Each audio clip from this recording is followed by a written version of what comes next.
The last shop was narrow and shabby. Peeling gold letters over the door read, Ollivanders, maker of fine wands since 382 B.C.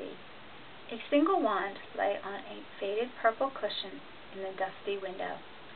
A tinkling bell rang somewhere inside the depths of the shop as they stepped inside. It was a tiny place, empty except for a single spindly chair that Hagrid sat on to wait. Harry felt strangely as though he had entered a very strict library. He swallowed a lot of new questions that had just occurred to him and looked instead at the thousands of narrow boxes piled neatly right up to the ceiling. For some reason, the back of his neck prickled. The very dust and silence in here seemed to tingle with some secret magic. "Good afternoon," said a soft voice. Harry jumped. Hagrid must have jumped too, because there was a loud crunching noise, and he quickly got off the spindly chair. An old man was standing before them, his wide, pale eyes shining like moons through the gloom of the shop. "Hello," said Harry awkwardly. "Ah, yes," said the man. Yes, I thought I'd be seeing you soon, Harry Potter." It wasn't a question. "You have your mother's eyes. It seems only yesterday she was in here herself, buying her first wand, 10¼ inches long, swishy, made of willow. Nice wand for charm work." Mr. Ollivander moved closer to Harry. Harry wished he would blink. Those silvery eyes were a bit creepy. "Your father, on the other hand, favored a mahogany wand, 11 inches, pliable, a little more power, and excellent for transfiguration." "Well, I say your father favored it. It's really the wand that chooses the wizard, of course." Mr. Ollivander had come so close that he and Harry were almost nose to nose. Harry could see himself reflected in those misty eyes.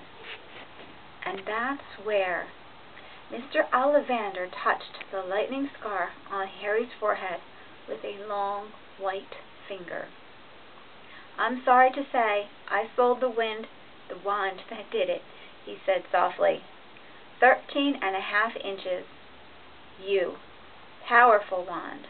Very powerful. And in the wrong hands?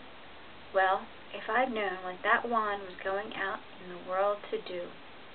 He shook his head, and then, to Harry's relief, spotted Hagrid. Rubeus Hagrid! How nice to see you again. Oak, 16 inches. Rather bendy, wasn't it?" "It was, sir, yes," said Hagrid. "Good wand, that one. But I suppose they snapped it in half when you got expelled," said Mr. Ollivander, suddenly stern. Yes, they did." "Yes," said Hagrid, shuffling his feet. "I've still got the pieces, though," he added brightly. "But you don't use them," said Mr. Ollivander sharply. "Oh, no, sir," said Hagrid quickly. Harry noticed he gripped his pink umbrella very tightly as he spoke. Said Mr. Ollivander, giving Hagrid a piercing look. "Well now, Mr. Potter, let me see." He pulled a long tape measure with silver markings out of his pocket. "Which is your wand arm?" Well, I'm right-handed," said Harry. "Hold out your arm. That's it." He measured Harry from shoulder to finger, then wrist to elbow, shoulder to floor, knee to armpit, and round his head. As he measured, he said, "Every Ollivander wand has a core of a powerful magical substance, Mr. Potter. We use unicorn hairs, phoenix tail feathers, and the heartstrings of dragons.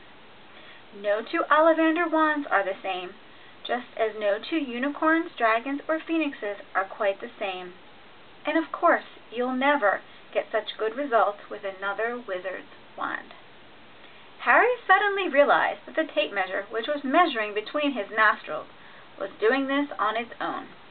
Mr. Ollivander was flitting around the shelves, taking down boxes. "That will do," he said, and the tape measure crumpled into a heap on the floor. Right then, Mr. Potter, try this one. Beechwood and dragon heartstring, 9 inches, nice and flexible. Just take it and give it a wave. Harry took the wand and, feeling foolish, waved it around a bit. But Mr. Ollivander snatched it out of his hand almost at once. Maple and Phoenix Feather, 7 inches, quite whippy. Try! Harry tried, but he'd hardly raised the wand when it, too, was snatched back by Mr. Ollivander. No, no, here, Ebony and Unicorn Hair, 8½ inches, springy. Go on, try it out. Harry tried and tried. He had no idea what Mr. Ollivander was waiting for. The pile of tried wands was mounting higher and higher on the spindly chair. But the more wands Mr. Ollivander pulled from the shelves, the happier he seemed to become.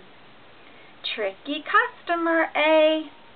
Not to worry, we'll find the perfect match here somewhere. I wonder now. Yes, why not? Unusual combination, holly and phoenix feather, 11 inches, nice and supple. Harry took the wand. He felt a sudden warmth in his fingers. He raised the wand above his head, brought it swishing down through the dusty air, and a stream of red and gold sparks shot from the ends like a firework, throwing dancing spots of light onto the walls. Hagrid whooped and clapped, and Mr. Ollivander cried, "Oh, bravo! Yes, indeed! Oh, very good!" Well, well, well! How curious! How very curious! He put Harry's wand back into its box and wrapped it in brown paper, still muttering, "Curious? Curious?" "I'm sorry," said Harry, "but what's curious?" Mr. Ollivander fixed Harry with his pale stare. "I remember every wand I've ever sold, Mr. Potter. Every single wand.